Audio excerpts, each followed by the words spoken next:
Hello students, पिछली video में हमने पढ़ा dehydration of alcohol at 443 kelvin. इस वीडियो में हम पढ़ेंगे dehydration of alcohol at 413 kelvin.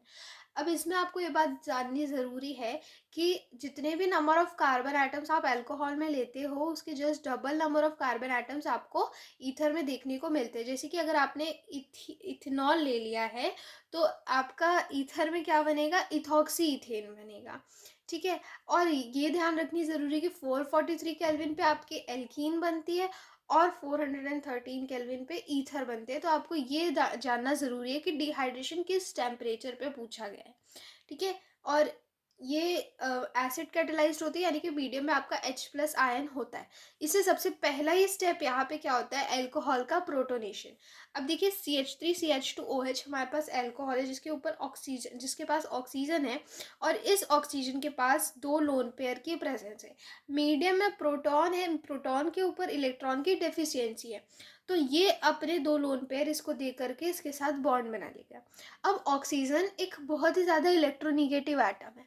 Electronegativity के कारण जब अगर इस पर कभी पॉजिटिव चार्ज आ जाता है तो ये बहुत ही ज़्यादा अनस्टेबल हो जाता है और इसे क्या चाहिए, स्टेबिलिटी चाहिए। तो अपने आप को ये स्टेबल बनाने के लिए एक दूसरे अल्कोहल के साथ रिएक्ट करेगी। अब वो कैसे रिएक्ट करेगी वो हम देख रहे हैं। ठीक है, सेकेंड स्टेप में हमारे पास CH3 ये दूसरा अल्कोहल है यहाँ पर। ठीक है, और यहाँ पर मैंने ये CH3CH2OH मैंने ये protonated alcohol as it is ले लिया। अब देखिए यहाँ पर इसके पास इलेक्ट्रॉन्स की डेफिशिएंसी है, तो ये क्या करेगी, ये अपने इस बॉन्ड के इलेक्ट्रॉन्स को अपनी तरफ खींचेगी। ठीक है, क्योंकि इसको क्या चाहिए, इलेक्ट्रॉन्स चाहिए। तो यहाँ पर कुछ इलेक्ट्रॉन्स होंगे इसके पास। ठीक है, अब ये इलेक्ट्रॉन्स अपनी तरफ खींचेगी जैसा कि आपने पिछले मैकेनिज्म में पढ़ा था। ठीक है, अब देखिए यहाँ पे बहुत ध्यान देने वाली बात ये है कि इसने इन दो इलेक्ट्रॉन्स को अपनी तरफ खींच लिया तो मीडियम में H2O बनना तो कन्फर्म है, लेकिन इसके कारण जो कार्बन पे एक पॉजिटिव चार्ज आ जाएगा, कार्बन पे एक पॉजिटिव चार्ज आ जाएगा। ठीक, अब इस कार्बन पे पॉजिटिव चार्ज आने के कारण यहाँ पर जो दूसरे अल्कोहल पे लोन पेयर है वो अपना लोन पेयर इस कार्बन एटम को दे देगा। ये बस ध्यान में रखना। उस वाली रिएक्शन में क्या हो रहा था, एलिमिनेशन हो रहा था, क्योंकि वो 443 केल्विन पे हम प्रोटॉन का एलिमिनेशन करा रहे थे। ठीक है, यहाँ पर 413 केल्विन पे आपका प्रोटॉन का एलिमिनेशन नहीं होता, बल्कि ये दूसरे अल्कोहल के साथ रिएक्ट कर लेता है। ठीक है, अब आपने देखा कि कैसे रिएक्ट किया। यहाँ पर एक बॉन्ड है, इस ऑक्सीजन ने अपनी तरफ बॉन्ड लिए पिछली रिएक्शन की तरह, बट यहाँ पर प्रोटॉन हट नहीं रहा है।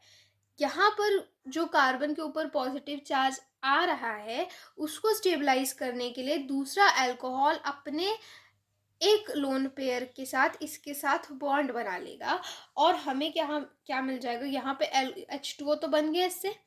अब क्या बना हमारे पास, CH3CH2, ये इसके पास एक जो इसका हाइड्रोजन है प्लस, मतलब प्लस क्यों लगेगा यहाँ पे, CH2CH3।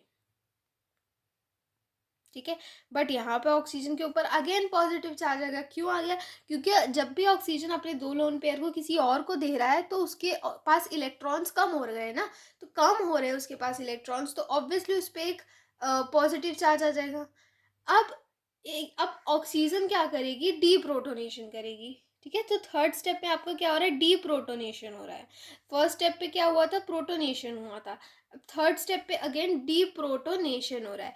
कैसे हो रहा है डी प्रोटोनेशन, जो आपका CH3CH2O पॉजिटिव CH2CH3 था, इसके ऊपर एक हाइड्रोजन जो लगा हुआ था, ये इसको अपने इलेक्ट्रॉन्स दे करके मीडियम में वापस रिलीज हो जाएगा। CH3CH2O CH2CH3, जो प्रोटॉन आपने स्टार्टिंग में लिया था वो आपको मीडियम में वापस मिल गया और ये आपको मिल गई इथॉक्सी ईथेन।